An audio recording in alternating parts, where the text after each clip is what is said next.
یہ ہے اجازی افیشل، یہاں آپ کو حمد و نعت اور تقاری دیکھنے کو ملے گی۔ آرزوئیں خون ہو یا حسرت پامال ہو، اب تو اس دل کو تیرے قابل بنانا ہے مجھے۔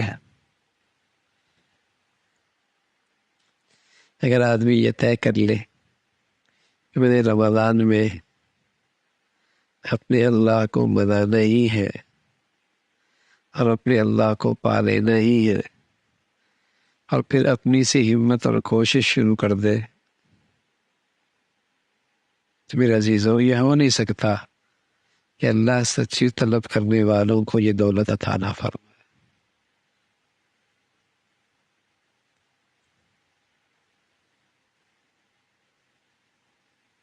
لیکن اندر یہ دل طے ہو کہ اب تو اس دل کو اے اللہ تیرے قابل بنا۔ رمضان نا تربیت کا مہینہ ہے۔ آدمی یہ دیکھے کہ اپنی زندگی میں کہاں کہاں کمزوریاں ہیں، اور پھر ان کمزوریوں کو اس مہینے میں قابو پا لے۔ جتنا آدمی اپنی کمزوریوں سے باخبر ہے اور کون جانتا ہے، وہ جانتا زبان کا تیز ہے، غصے کا تیز ہے، عبادت کا چور ہے، مال میں طبیعت میں بخل ہے، ہاں بدگمانی ہے۔ ہر آدمی جانتا ہے کہ کہاں کہاں کمزوریاں ہیں۔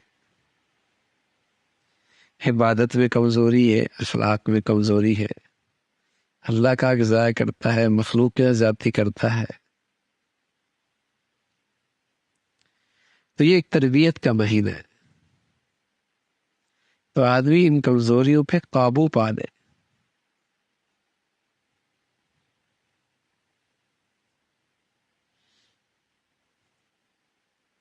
اور کوئی ایسا نہیں ہے جس میں کمزوریاں نہ ہو، ٹھیک ہے نا؟ تو اس مہینے میں آدمی اپنی کمزوریوں پہ نظر رکھے اور پھر ان پر قابو پانے کی کوشش کرے۔ کہاں گڑبڑ کرتا ہے؟ اخلاق میں، عبادت میں، مالی لحاظ سے بخل کرتا ہے، یا سوستے کا تیز ہے، یا زبان بے جا استعمال کرتا ہے، یا اس کی نگاہیں آزاد ہیں، یا دن نہ جانے کون کون سے وادیوں میں گھومتا رہتا ہے، کیا کیا سوچتا رہتا ہے۔ تو یہ آدمی کی زندگی میں کمزوریاں ہوتی ہیں، اس مہینے میں ان پہ قابو پانا ہے۔ رمضان صرف افطاری کے لیے، سحری کے لیے، تراویحوں کے لیے، اس کے لیے نہیں آتا۔ کیوں؟ یہ تو سال بھر میں جو کمزوریاں لگ گئی زندگی میں، ان کو پر کرنے کے لیے آتا ہے۔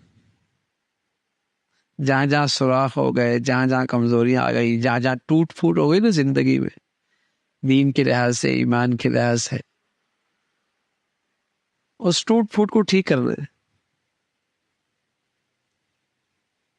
نئے سرے سے ایک توانا مسلمان، ایک صحت مند ایمان والا، ایک طاقتور دیندار، یہ رمضان ہے۔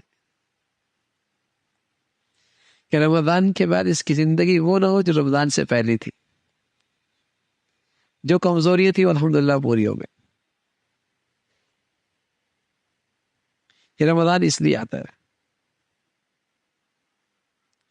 ورنہ سرسری انداز میں اگر آپ نے رمضان گزار دیا تو اس میں تو اللہ کی رحمت ہے، خاص متوجہ ہے، کچھ عبادات میں اضافہ ہو جاتا ہے، کچھ نیکیوں میں اضافہ ہو جاتا ہے۔ لیکن جیسی اللہ کی رحمت کا یہ سلسلہ ختم ہوتا ہے تو وہی کمزوریاں پھر غالب آ جاتی ہیں، وہی کمزوریاں غالب آ جاتی ہیں۔ جماعت میں سستی تو سستی، تکبیر اولیٰ کا اہتمام نہیں تو نہیں، نفل کبھی پڑھے کبھی نہیں پڑھے، زبان میں احتیاط کوئی نہیں تو نہیں ہے، آنکھ آزاد ہے تو آزاد ہے، ہاں؟ دل میں ہر وقت دنیا کے خیالات ہیں، بس خواب بھی اسی کے ہیں، جینا بھی اسی کے لیے، دن میں بھی اسی کے لیے، ایک تماشا ہے زندگی کا. تو آدمی اس مقدس مہینے میں نا ان کمزوریوں پہ قابو پائے. ہر وقت آدمی دنیا ہی سوچتا رہتا ہے. اس سے بھی کوئی بڑا نادان ہوگا، بیوقوف ہوگا. اس رمضان میں اللہ سے اتنا تعلق بنے کہ اس کا دھیان رہنے لگ جائے. آخرت اتنی، اس کا اتنا استحضار ہو کہ اس کے خیالات آئیں. کس کے لیے جی رہے ہیں، کس کے لیے زندگی گزار رہے ہیں، کیوں دنیا میں آئے ہیں. پھر رمضان ہے تو یہ رمضان آتا ہے کمیوں پر، کمزوریوں پر، جہاں جہاں زندگی میں ٹوٹ پھوٹ ہوئی ہے اس کو صحیح کرنے کے لیے، ان پر قابو پانے کے لیے مشق کرے آدمی. اس رمضان میں مجاہدہ کرنا آسان ہے. ہمت اس لیے کہ الحمدللہ فضا ہوتی ہے، ماحول ہوتا ہے، اللہ کی خاص رحمت ہوتی ہے، وہ چلا رہی ہوتی ہے. چلو بھائی سال بھر تو ٹھیک ہے کبھی ہوتا ہے. اب رمضان میں مجالے میری ایک نماز رہ جائے، جماعت سے رہ جائے، تکبیر اولیٰ سے رہ جائے، آگے سے آگے بڑھے. بس اوقات مغرب افطاری کی نظر، جماعت افطاری کی نظر، مسجد کی نماز افطاریوں کی نظر. حول ولا قوت الا باللہ. تو یہ جو مقدس مہینہ ہے نا، اصل یہ ہے کہ جہاں جہاں میری زندگی میں کمزوریاں ہیں دین ایمان کے لحاظ سے، ان پر میں نے قابو پانا ہے.